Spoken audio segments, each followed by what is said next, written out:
We talking about kids. Ladies and gentlemen, you're watching Foodcaster. I'm Michael Seven Michael, and today we have Sam Eats Plants. It's me. And she does.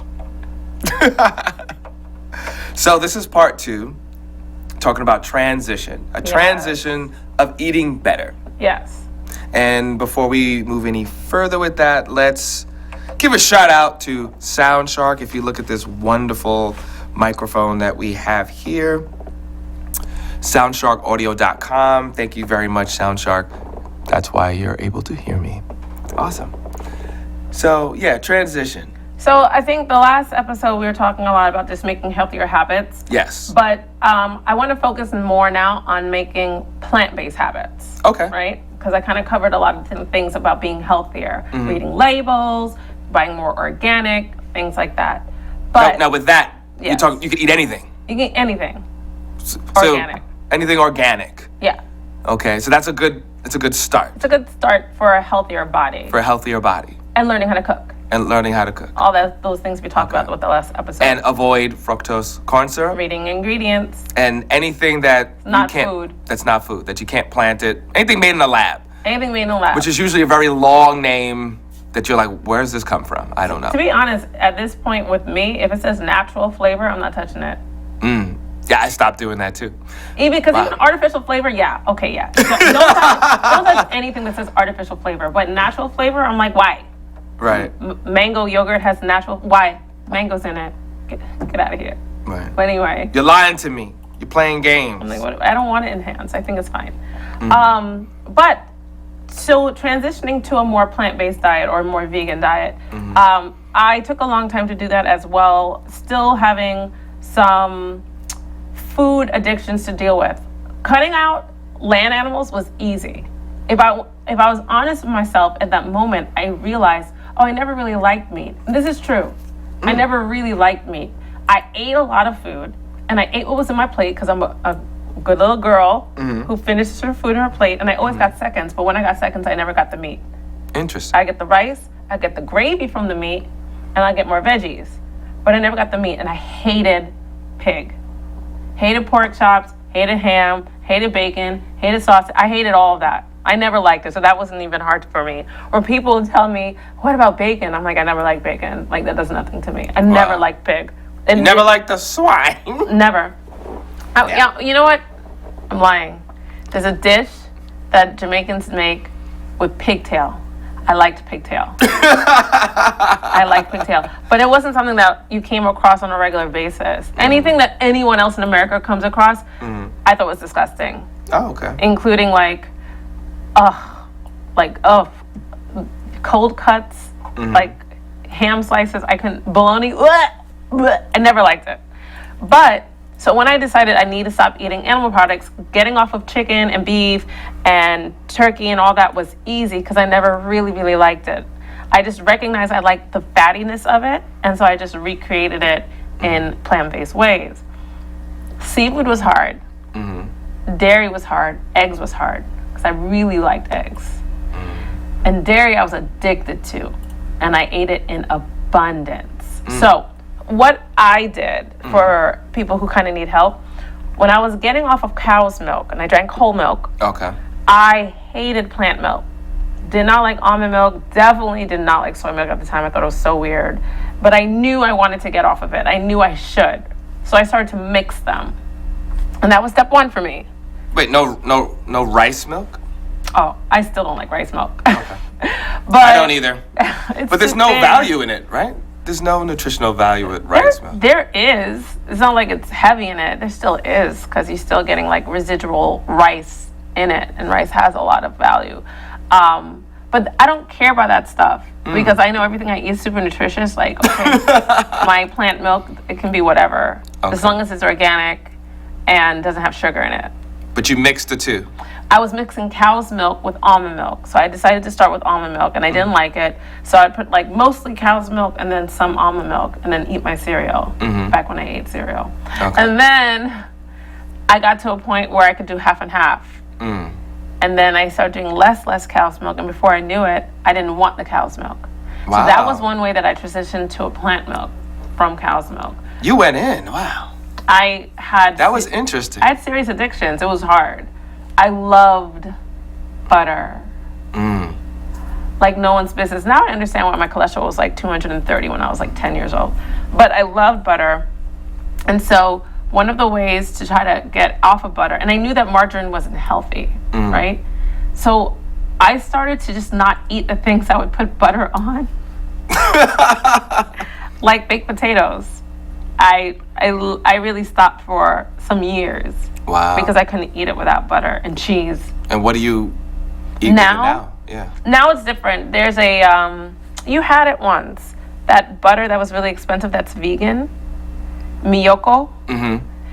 My bougie self buys that.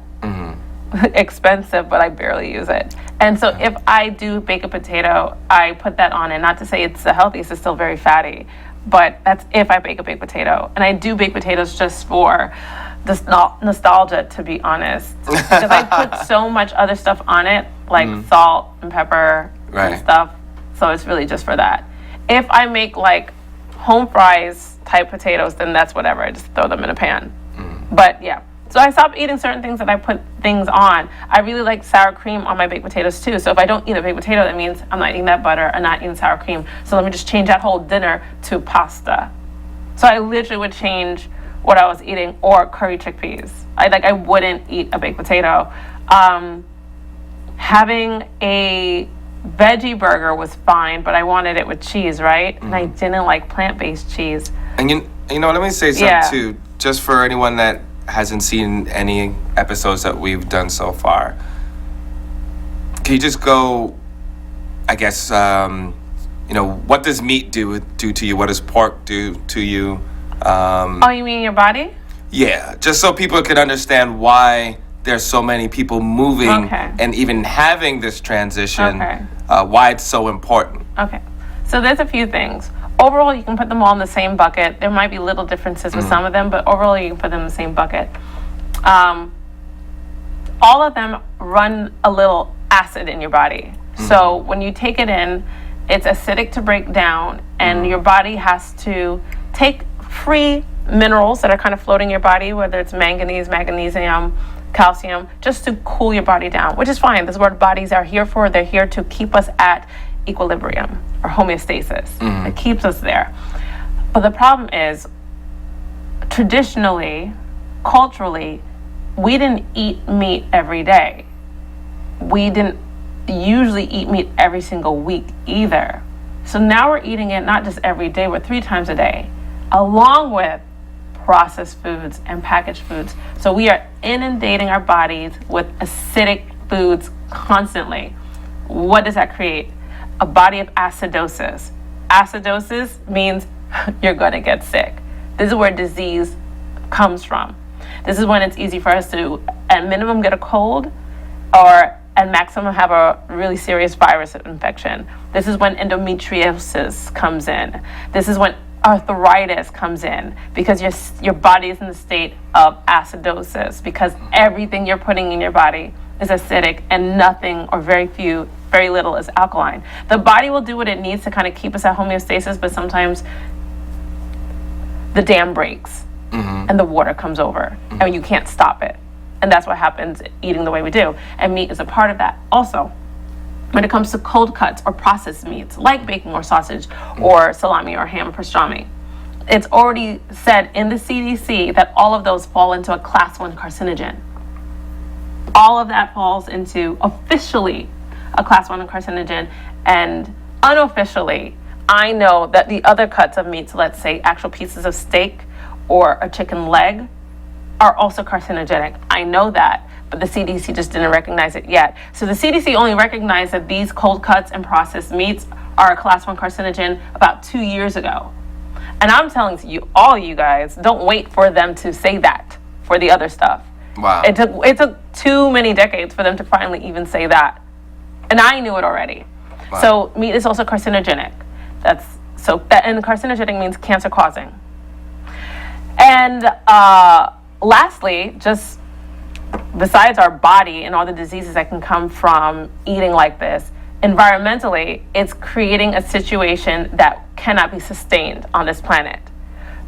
raising animals for human consumption is directly and the number one cause of CO2 emissions in the air, and of climate change. It is the number one. So if there's anything we can do in our day-to-day lives to help change the situation that's going on right now in the environment, it's to change our diet as well. And when we can change the lands that are grazing, that are used for like pig farms and cow farms, into places that actually grow vegetation for human consumption, we will use less water. Oh, also, animal agriculture is the number one industry that uses fresh water. What's going on in California right now? What's going on in Arizona right now? What's going on in New Mexico right now? We're in a 10+ year drought. Some of our biggest animal farms are in California. Wow. Right where the drought's happening and has been happening. And every year as it gets worse, the bushfires, the brush fires that happens in California get more expansive, closer to where people are living in the cities. Every year harder to put out. So when are we going to make some decisions? And also the meat industry, it's only growing. They're just producing more and more. Or has it been pulling back? No, it's been pulling back since 2006 because more people are changing their diet. I think kind of the state of our healthcare system and how awful it is and how expensive it is and how so many people are not insured is helping to create an environment where less people are eating meat because they have no other way of fixing themselves because they can't go to a doctor and they can't get prescriptions. And so for a lot of us, the only way we are afforded better health is to just change our diet. And I don't know if this is true, and I would love for a statistic to really come out, but I think that's why there's been a drop-off on meat consumption. There's been an uptake of chicken, and everything else has come down. And dairy has been on a 10-year decline. Yeah. So it's going down. It's going there. The problem is our taxes still do subsidize it, so that means there hasn't been a real restructuring of animal agriculture So it hasn't really felt the hit of this? No, not yet. Yeah, because there's a lot of subsidies every year going to them. But overall, these are all the reasons why we need to either drastically reduce animal consumption or completely eliminate it, depending on where you want to take it. But it's not doing anyone good to eat meat every single day. No one. Does no one any good. I like that you shake your head like, no. I just need people to know that. No. I think I said in the other episode that the CDC also put that if you eat more than 18 ounces of meat a week, that becomes cancer causing. Now, if you ask me, it doesn't have to be as much as 18 ounces, but I know people who eat 18 ounces in a steak in one meal. And they're saying CDC, the Centers of Disease Control, that in a week, anything more than 18 ounces is cancer causing. So if you know this, start making adjustments. And I definitely don't ever want to, whether it's personally in my own life or interactions, even this show, for people to feel that telling you what to eat. Just talking about food.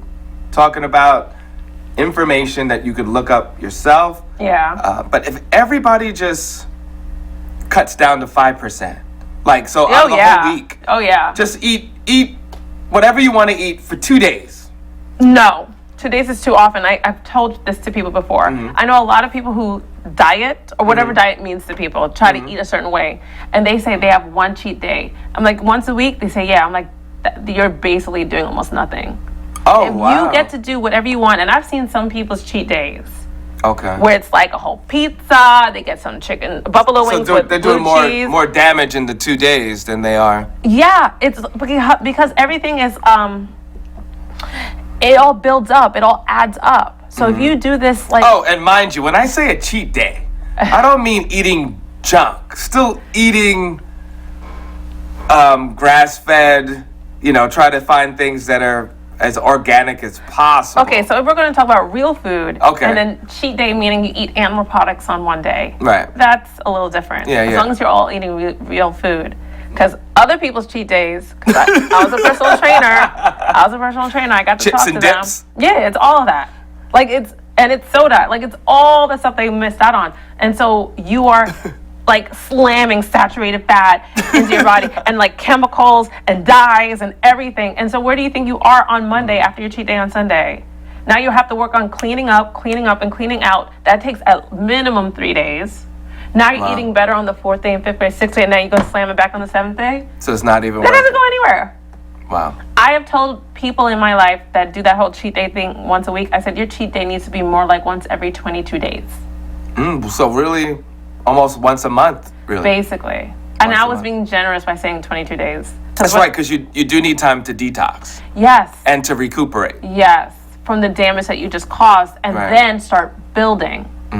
Because as we eat better, we're also rebuilding our bodies. Our bodies are damaged. We all understand aging, okay? And the signs of aging on the outside. Because your body ages on the inside as well.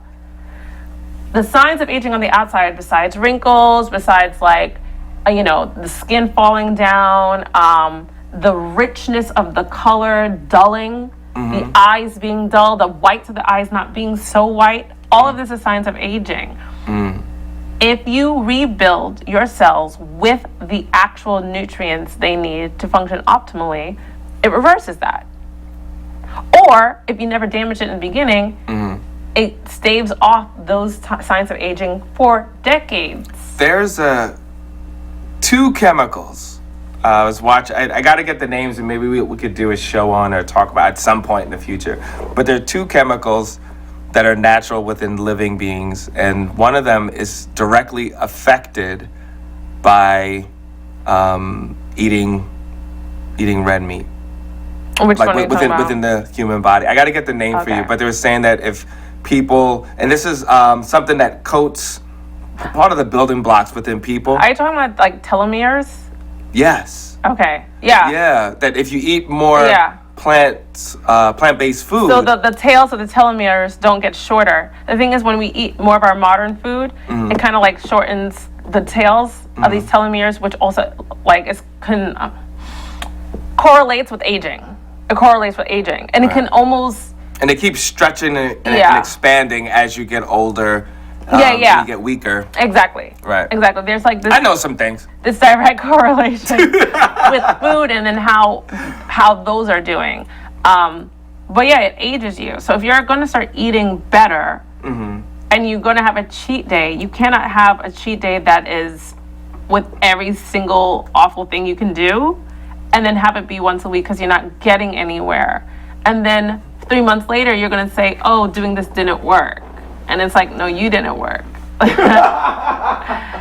didn't really go the direction you should have gone. So more ideally, like I said, I've told a friend of mine generously once every 22 days at most. But really, I know it's more like once every 3 months. Because then, if you have one day full of feasting, on one day after 3 months of eating great, your body, first of all, your body can handle it better because your body is healthier to handle it. It will knock you out. You'll be in bed that night, probably have to be near the bathroom. Like all this will happen because your body's taking care of you. And then you can recuperate in 1 or 2 or 3 days, and then you're fine, and you can go on another 3 months eating very well. So yeah, my cheat day thing in my head is like once every 3 months, ideally. Oh, once every 3 months for you? Ideally. Because then it doesn't really matter so much. That one day isn't really adding to an already toxic fire. Because if you already were eating well for 3 months, you have a really good equilibrium, and you go to a cruise, even if that once in 3 months, it's a whole like 2 or 3 days, your body feels it so hard that it just does what it needs to do to make you better. It will give you that headache. It will give you that phlegm. It will make you lay down. It will make your nose run. And none of those sound good, but that's exactly what your body needs to do to get that stuff out. That means your body's working correctly. If you do a cheat day once a week, you're not going to feel that. You're not going to feel that. Now, again, with the theme of transition, if you have a family, all right, and now you're buying different foods. I'm no child psychologist. I'm just saying. No, I'm going to tell you something. Yeah, tell me. I'm no child psychologist. So my answer won't sound very compassionate, okay? But your child is going to eat because the child doesn't want to starve, right? Okay. Right. Let me tell you why I'm saying this. Enough parents are like, they won't eat it. And I say, so what? Don't give them what they think they want. Mm-hmm. You give them what you know they need. This is what you got to do.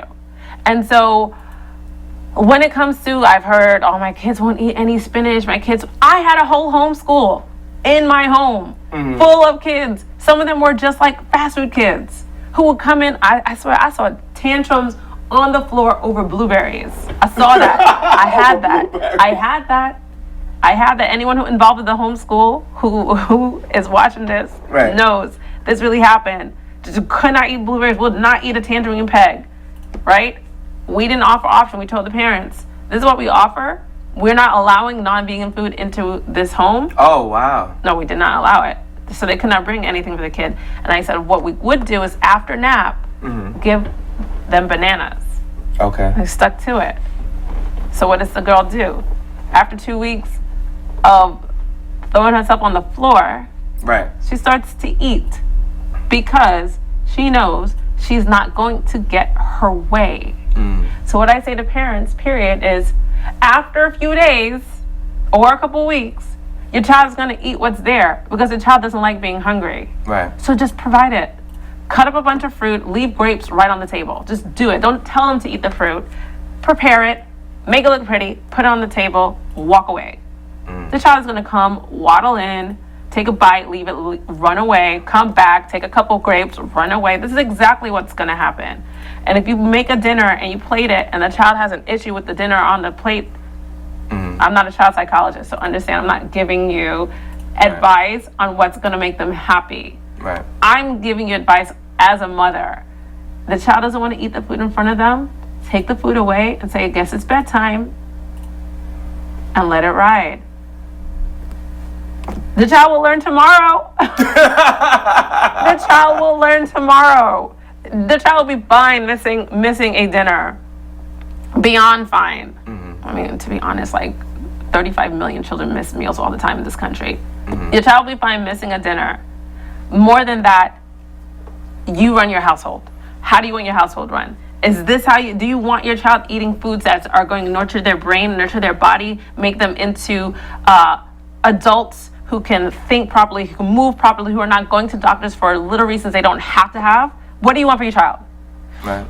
Understand it, be clear, and then be forceful in it, and put your foot down. You're not going to provide it. Say, this is all we have. You can eat it or not eat it, and that's fine with me. Mm. And how is it with the family events, celebrations? Everyone's going to do it differently. As a family unit, not just for yourself, mm-hmm. but trying to keep reign of choices. Yeah. So what we did is we bring a couple of basics. Okay. I'll give you real life example. Last year there was some type of barbecue at a certain family member's house that we knew, because not everyone's vegan, that's fine, but some people are like extra, like, I have no good food, It was one of those. Gotcha. So we prepared our own potato salad with non-egg mayo. We made ackee, which is a Jamaican fruit that you cook in a savory way. Mm-hmm. We made ackee, and I think that's all we brought. Mm-hmm. And we were just hoping there'd be other things. And when we got there was rice and beans, so that was awesome. And there was fruit salad, so that was awesome. And there was regular green salad. So we were good. So we brought a couple things, and those things were there. I don't let my kids eat cake. Mm-hmm. Definitely not non-vegan cake. Every now and then I've let them eat vegan cake, but I'm not into it because of all the sugar. Mm-hmm. One of my children does not like sugar, so that's fine. He just won't eat it. And again, for people aware of the difference, the vegan cake would also have eggs. It would have eggs and butter. Yeah.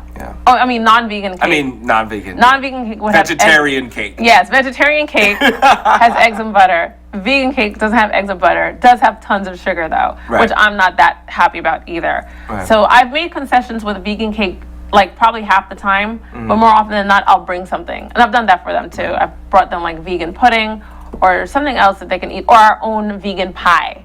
Whether it's like sweet potato pie or apple pie. Now, do you always have to bring food when you go to things? Almost always. Wow. It's getting better now, though. For the people I know that kind of grew vegan in the 80s and early 90s, apparently everything they did was always preparing food. Wow. And now, at least living in a big city in the United States, it's not something I have to do a lot. One, more people are just aware there might be a vegan or there might be a vegetarian. Yeah, seriously. Right. Where there's something for me, or my community that I created. Either some of them are kind of into it or just open to it. So they make sure. Like one of our closest family friends, who also has 2 children, she's not vegan at all, but she's into good food. And so when she has a gathering, she typically makes it a vegan gathering. She's like, vegan potluck, and she'll make sure she puts the rules. She's not vegan at all. I've seen her chow down on some ribs. But all of her gatherings are vegan gatherings because everyone can eat vegan food, but vegans can only eat vegan food. Wow. So like if it's everything is like meat or something with eggs or cheese in it, well, a bunch of people can eat it, but some people can't. That's really smart. If it's all vegan, everyone can eat it unless you have like an allergy, like a nut or something, or a seed.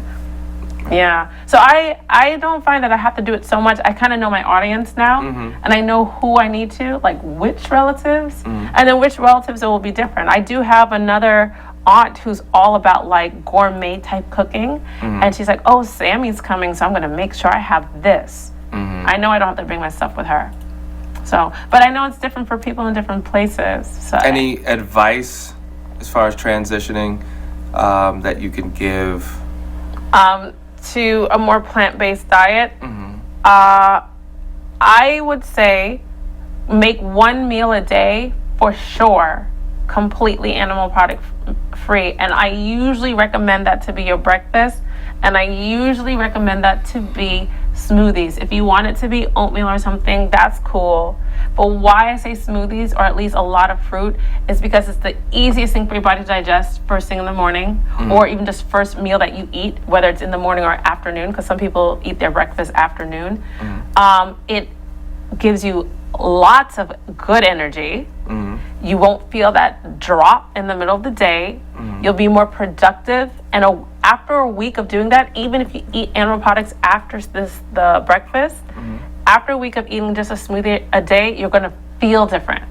And so I usually encourage, try one meal a day, stick to it, typically fruits. And then also, if you start your day with a smoothie, that means you're starting your day with raw fruits and vegetables if it's a green smoothie.